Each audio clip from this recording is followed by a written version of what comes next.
It's time for Saturday Sports Scoreboard, hosted by David Heath on Radio Italia Uno 87.6. If sport's your passion, then you're in the right place. Scores from across the globe, the country and locally. Interviews, comment, your calls and plenty of fun. So let's introduce the host of our show. Here's Heathy. Yeah, welcome back to Saturday Sports Scoreboard. Good to have your company. Someone wandering around, you might like to ask them who they are. That would be because someone's wandering around outside. I don't know what's going on. I get that. That happens at Dulwich. Feels as though I'm back at your place. Michael Ace joins us, of course. David, David, you've got some results for the... Oh, hello, me old mate. It's Bevo. You've got some results for the derby? Yeah, well, the derby's just been run and won at Flemington. Actually, the winner is Hitotsu, which was close to being favourite, $4 it's paid on the tote. Ridden by John Allen, trained by Kieran Maher and Eustace. Second place, Allegron, a James Cummings horse, written by Brett Prebble. And in third place, T. Waters. And if you're into your first fours, in fourth place, Raging Bull. So Hitotsu has won the Penfolds Victoria Derby. I was saying to David, have you been to a Melbourne Cup? No. Have you been to the races at all? I have. Yeah, yes. but not nothing over in Melbourne or Sydney or anything? Okay. Well, that's sort of pretty well Was that? So much for that question. Certainly stifles what I was And you had a page full of questions based on that, didn't you? I was just going to say, and this time 5 years ago, guys, we're sorry, we're just on air. I'm not sure whether you're aware, but about 5 years ago, I was working at Channel 10, and I was involved in the carnival. It's not until now, Aishi, and you'll appreciate this, based around our discussions we've had in your car over the last 3 or 4 weeks. Which now that I've articulated, that sounds a bit weird. It's only now that I appreciate how lucky I was. I mean, I was there at Flemington. I was interviewing the jockeys as they were coming back, as they are now for the derby. Yep. Coming back into the mounting yard, interviewing the jockeys. This was not that this worried me, but I wasn't egotistical enough to think this is great. But it was a worldwide audience, and I was interviewing Jimmy Cassidy after winning the cup, or I was winning Brett, whatever it was. But one of the great things about working for Channel 10 on Derby Day and Melbourne Cup Day was that I was in the area where the horses parade, the parade room. And it's busy, but it's nowhere near as busy as everywhere else. So if I wanted to go to the Toot, I could go to the Toot. If I wanted to have a bet, I could have a bet. If I wanted to have a bite to eat, I could go upstairs and have a sandwich from the committee room, whatever it might be. I had carte blanche, and so I was so lucky that I was able to be involved in such a big event and not be inconvenienced. It was just fantastic. I really loved it, and back in the days when there would have been 80,000 people on the course of the day. 100%. And I was only thinking, you know, on Melbourne Cup Day, because I work with Johnny Letts, because John would be out on his horse. Interviewing, What was the name of the horse? Banjo. Banjo, that's right. And in fact, we interviewed him. I interviewed him a couple of weeks ago. Banjo? Banjo's since passed, unfortunately. But I interviewed Lettsy a couple of weeks ago, and we were talking about his times and the funny times. And I can't remember the name of the jockey, and I can't remember the name of the horse. But when the Japanese horse won, Lettsy raced over toward the jockey, you know, and it was all going well. And Peter Donegan said, "And here's Johnny Letts now with the winning jockey." And Johnny started throwing some questions at him, and the jockey couldn't understand English, and he couldn't speak English. It was really funny. It was one of those huge moments. What the horse did to talk? Yeah, well, he may as well have. But what I was going to say was, on Melbourne Cup Day, we're up at 6 o'clock in the morning. We get made up. We're all in the we're outside getting organised with makeup and hair and all that, looking at the running sheets. Then about 11 o'clock we go on air. Then the build-up starts, and I was only thinking, the build-up gets really intense to the Melbourne Cup, and you can't help but feel it. Oh, absolutely. After the last race before the Melbourne Cup, and then there's this real tension, and then when the horses come into the mounting yard 15 minutes before the Cup, that's when the mounting yard is full. Mate, you cannot move, because every owner is there. You know, they're not going to stay home for this. No. You know what I mean? And their horse might be 300 to 1, but they still want to be totally. So there's owners, there's trainers. The assistant trainers are there, of course the jockeys, all the staff, all the TV crews. Mate, it is unbelievable, and that feeling as it gets toward, in those days, it was Greg Miles, but the build up to when the race caller says, and they're off in the Melbourne Cup, or they're off in the Lexus Melbourne Cup, as they obviously will be promoting on the day. there's a tension, Yeah. and you can feel it. Yeah. It's like playing in a grand final. It's like a lead up to a grand final. It is. Exactly Yeah. right. It is. It's extraordinary, and I experienced that. It was something I'll never ever forget.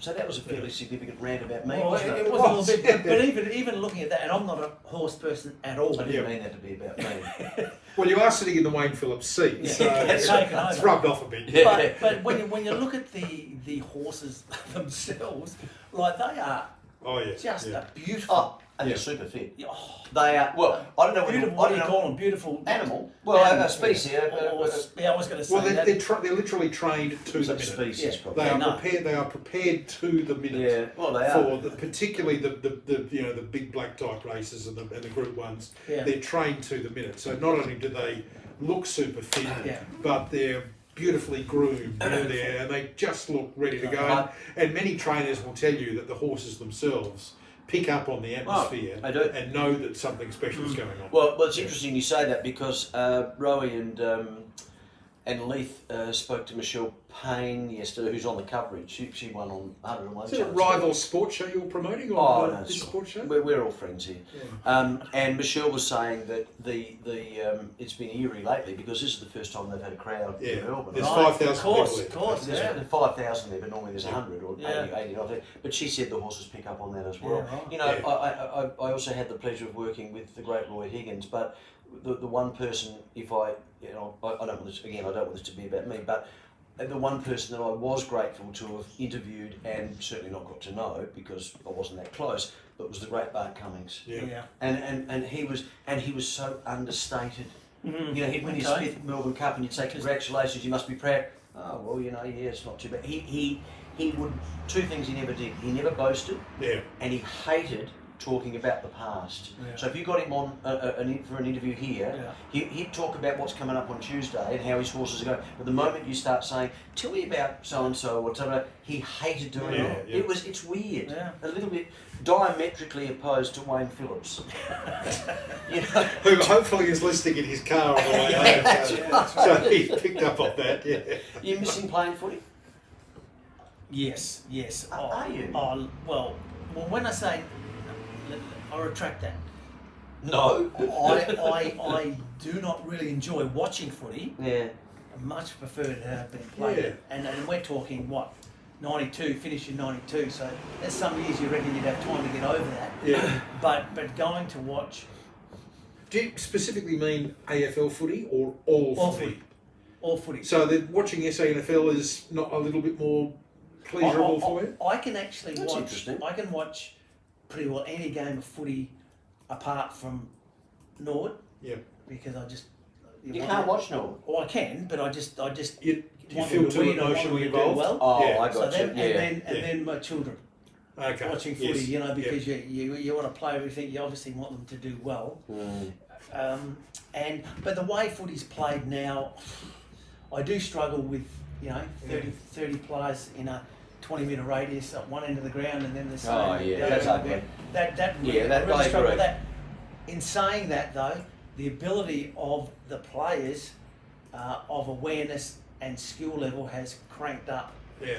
massively, which you need to be able to execute even better than you have over. Yeah. But over why has the that past happened, 50 Ashley? years. Why has that happened?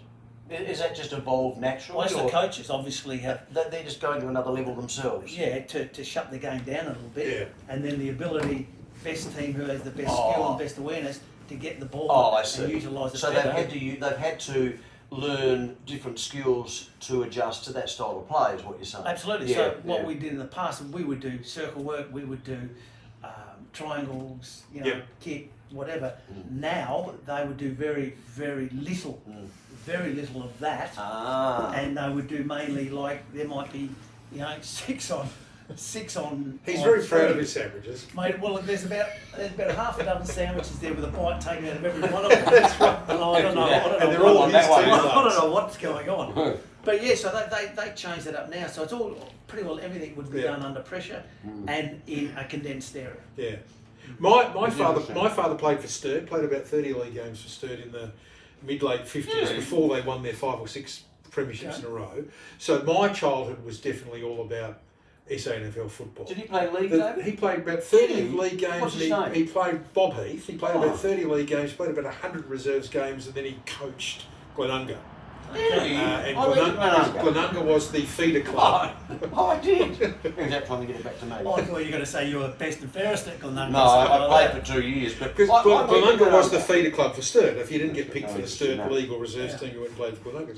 Dad coached, and then when Jack Odie was coaching Sturt, Dad was one of his. We'd go to country footy most weekends because Dad used to do, talent spotting for Jack, and then he'd come back, and on Monday he'd ring Jack and say, "Saw this bloke play here, and I saw this guy play here," and Jack then would suggest, "Want you to go and watch this guy play." So Your father- every weekend was footy for us. Your father The would thi- know Fred Jones. Would do, And probably. Fred Jones was Yep. Jack Odie's best mate. Yeah. And Fred Jones is the uncle of my best friend. That's a long way into explaining the thing I miss about watching footy these days is the full forwards. Yeah. Yeah. In the time that I watched footy as a kid, Freddie Phillips Yeah. and Tim Evans and Neville Roberts, Yeah. and then you had Plugger and all those sorts of guys, and they'd kick 8, 9, 10, 12. These days, as a Geelong supporter, when Tom Hawkins kicks 5, he gets almost the best player on the ground. That's We spoke to Neville the other day, didn't we? In Did the we? car. Didn't we speak Yes, to him? we did. Or did we leave a message? No, we left a message. Oh, that's right. He Yeah. actually never got Yeah. back to us. He never got back. How's he going? He's a done. Okay. No, he's actually doing well. He's doing Yeah. extremely well. Is his He's body fit holding enough. up? Because he's got. He must have arthritis. He had doesn't another operation. It's probably his 400th operation. I think, Yeah. last time I spoke to him. But look, he's still looking good. Mm. He fancies himself in the mirror a bit. But hey, yeah, don't we all? He's got. When I was working with him at the ABC, he had a real spring in his step. Well, I'll tell you what. If anyone's got a spring in their step, you'd have to with those wheels on. Oh, you like those Hey, shoes? What's he wearing? Oh, Have a look at those. They are good. Do they make them for blokes or not? Do you know where I got? Do you know where I got those from? Oh, Seriously? no idea. Let me tell you, it's actually quite a good story. About 6 years ago, I was having a look on Facebook, and I must have been looking for shoes because some ads came up. I got them from Wish, Never heard of it. which is Chinese. I bought 5 pairs. Guess how much I paid for the 5 pairs? $80. $82. I'll never forget it. For the 5? It was $40 freight. They're $20 each. Look at them. Are they not great? I swear. Well, having said that, and this is no disrespect to It Wish. is crocodile or not? No, that's not crocodile. It's not. It looks like crocodile, but Well, having I was going to say, how did you find a blue crocodile? Yeah. but having said that, one of the pairs, the heel fell off an hour after I put it on. So seriously, they're not. They're very cheap, but Yeah. they look good. They look. Oh, but- they look $1 million. But basically, what you've Thanks, admitted to Michael. us in the Radio Italia Uno audience is that you dabble on Chinese Facebook pages. No, this Chinese is websites. No. Can we be clear? This was a website that was called Wish.com. Right. Wish.com. I just want to make that absolutely clear Right. because we were heading in a very dangerous direction then. No, I just worry whether you've been spying. That's all. If you're connecting yourself to Chinese websites, hey. whether you've been spying. Don't want to talk about buy Australian. Have you heard that campaign? Yeah, I have, and I buy a lot of stuff from Yeah, Australia yeah. actually. Ayoshi, thanks for coming in. My pleasure. Yes, thank you, Michael. Seriously, that was wonderful of you to do that. Sorry, I was just getting a message from my sister. She was saying, can you get Aishi off? Hey, good to see you, and I'll see you We'll tomorrow. see you tomorrow. Yeah. I'll see you Have a tomorrow. little red wine tomorrow? No. No? Oh, you know I'm not drinking. Oh, sorry. Yeah, that's Yes, right. yeah. Okay, well, I'll have one. 3.5 years now. Well done. Well, yeah, Great, absolutely. 3.5 That is years. fantastic. No drugs, no alcohol. Fantastic. No sex, unfortunately. I mean, but that's fine. I forget what it's like. It can be a deal breaker. The academy is the academy something that I thought we were a just family saying can goodbye, approach about if they've got. How's the academy going to work? How's the Well, at academy the working? I moment, thought we were just saying goodbye to you after a whole series of At the questions. moment, you can type in Ace Academy in the URL. Yep. We haven't got a Disaster. website yet. Right. We've just been working on it for some time. COVID comes in, and so it'll be up and running shortly. And then we do get a lot of emails, Yep. okay, through the URL and people asking questions. So we get back to them. It's just we needed to get the first one going. Yep. Okay, get that cemented, and then we can bring in the the younger and both men and women. Yep. Which will be exciting because Age group? there's such a well. We want to probably start. It'll be started about 8. Yep. 8 and go to about 15. And we're at the moment we're doing the under 14 elite. Yeah, wonderful. Actually, we're not going to throw to a break. We just need to keep chatting for a second, which is fine because we're all professionals. I'm just being silly. Michael, that's interesting. Actually, on a serious note, those questions that David are asking, we probably should just, get into them a little bit more. I know we started talking to you about how kids can get in. Once they get in, again, give that overview of it being so holistic. You know how you were talking about the different people who are involved and why you decided to do it more holistically. Well, obviously, in footy these days, at the launch, you would have heard that, to me, you need to be able to execute. If you can't execute, you're in a lot of trouble. And I find that a lot of the young kids of today spend massive time on computers and televisions, where all we did was had a cricket bat in our hand or absolutely. Yeah. Be out in the backyard. and we were doing that from day local dot. park. So, from my role is getting the kids' skill level to where I think it needs to get there. We're going to group of coaches. But bottom line is that we can only do what we can do, and they need to be doing. So basically, the bottom line is who determines whether you're going to be successful enough is the individual. Yeah, exactly. If they're not prepared to do the work, and I mean a lot of it, particularly young, because I think they might think it's harder, but it's not. It's easier to do it when you're young, and you just do it.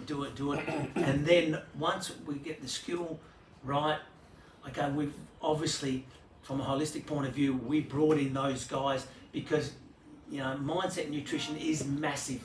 And I tell the story, I love telling this story about Nadia Comaneci, 14-year-old at the 74 Olympics or something 76. 76 Was Olympics. That 76 or 72?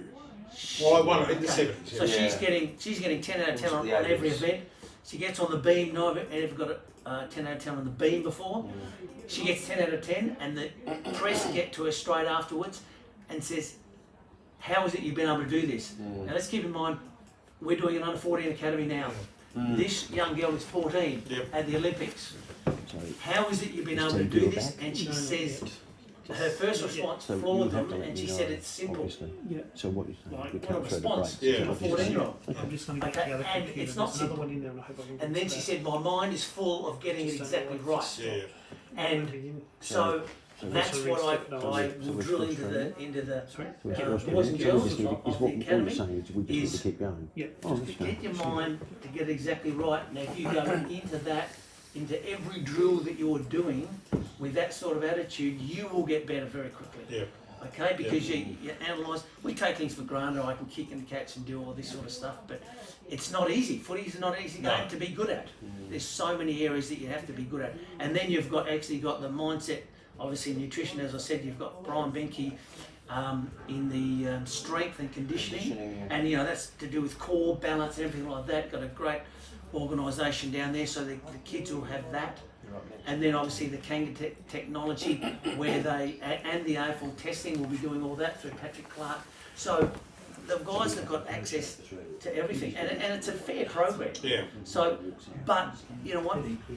It's a game of footy. Yes. Okay, so I expect everyone to actually think we want to succeed, so we want to work hard on that, but it's not the be all and end all.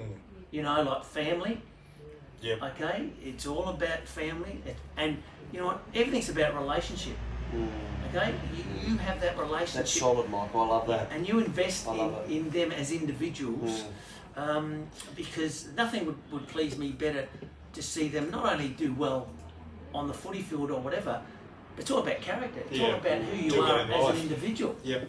Tell us this, and tell me if you're uncomfortable talking about this. It's not what you think. That's all right.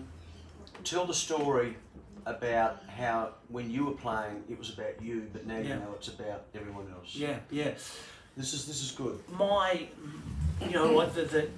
To me, the greatest thing that, or the greatest feeling that I ever got was walking off the ground on a Saturday knowing I'd done pretty well. Now, I don't say that from a conceited point of view. I say that from a you knew. You self-analysed it and you knew. There's certain take no prisoner sort of attitude, about that. Yeah. And I didn't have that in perspective at all, because I learned very late in life that in life you're guaranteed of two types of pain. The pain of discipline and the pain of consequences, and you get to choose. And I thought, I picked the pain of discipline in a lot of areas, but in the most important areas of my life, I picked the pain of discipline, the pain of consequences. Isn't that interesting? And that's interesting. that's from a point of view of my relationships and all those sort of things. And you know, when it all boils down to it, is that we are chasing around a ball with air in it. You know, and you've got to keep it in perspective. Keep it in perspective, yeah. And you know what, my dad did teach me. And look, you know, sometimes with some success or whatever, your feet might get off the ground or whatever. But he actually taught me. He said, whatever you do, you know, when you're climbing the ladder, you have time for everyone. You know, because when you're coming back down the ladder, they'll have time for you. And you can just see Michael's philosophy just feeding into the kids that the program. Well, I think that's it's been brilliantly thought out. I think that's the uniqueness of it. I think that's the uniqueness of it. Yeah. I mean, with respect, anyone can probably teach skills to a certain level. Anyone can probably teach nutrition to a certain level. Anyone can probably teach mindset to a certain level, etc. etc. What you have got is you've got all of those things at a massive level, but you've also got that holistic, that caring, that genuine us philosophy. Well, and that's unique. Yeah, and the group of coaches, and we want to add to the coaching depending on the numbers, because what we're doing with the Elite Academy, it's one coach to every 6 or 8 boys. Wow. Okay, because I don't think you can do that effectively with one coach to 15 or 20. No. You know, you can't invest in them. So what I'm pushing with the coaches is that you actually know who you've got, and then you chase them up, see how they're going, give them feedback, give them your number, tell them they can ring you any time of the day, interact with their parents as well, because the parents come out and look at it. Because, you know, I played a video on the night by Ernie Johnson, who runs a program called Inside the NBA with Shaquille O'Neal, Charles Barkley, and all that. What's his name? Ernie Johnson. Ernie Johnson, yeah. And this video, it impacted me because he actually talked about he had 2 kids. He came home and his wife said, on the television there was some Romanian orphans on the television. His wife said, we need to actually go and adopt one. And he actually said, hang on a minute. He said, we've got 2 kids, let's stick to the script. And then he said, don't be afraid to go unscripted. And they went over and they adopted this Romanian orphan. And as they were looking and because they'd been housed in like all these needy kids that were maybe a little bit backward, they were just pushed into warehouses, and they had one of the nurse had one, and the nurse said to them, don't take this kid, he's no good. And they brought him home. He gets diagnosed with multiple dystrophy or whatever it is, and then what they ended up doing is this young boy who didn't speak to us about 8, and the coach of the basketball team wanted him on his side to teach him 2 things: maximum effort, and there's value in everyone. You know, and they did that, and that impacted me because, you know what? Yeah, we want to give maximum effort, but there is value in everyone. You know, you're trying to achieve whatever you want to achieve in life, but there's a whole group of people down the line that's actually investing in you and helping you. You know, and you know what? I think the greatest thing that we can do is the difference our lives can make in the lives of others. Yeah, exactly.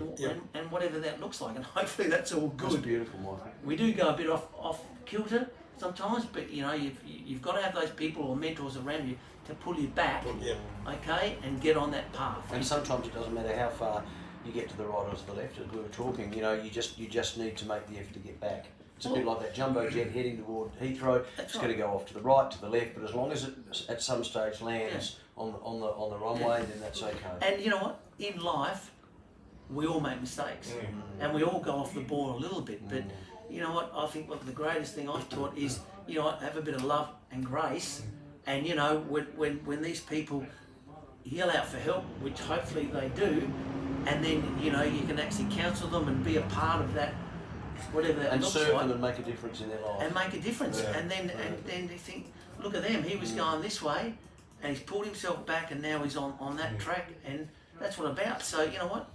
Just forgive. I definitely think that we will want to keep in touch with Michael about the progress of the academy Oh, no doubt. over time. Well, I'm seeing him tomorrow. Well, So, you know, I don't know whether we're seeing too much. Well, maybe let's just hope we're done with those rules again. Hey, actually, thanks for that. My pleasure. No, that, Yes, Lovely thanks, to be Michael. here. that was wonderful. I really appreciate it. Good to see you. I'll see you tomorrow. Okay. So we're not going to take a break because we can't You're at the not? moment. Okay. thanks, Michael. So No. Thanks for joining us on the couch. we're going to get deep in My couch. Yeah, be careful. Those shoes, they clean?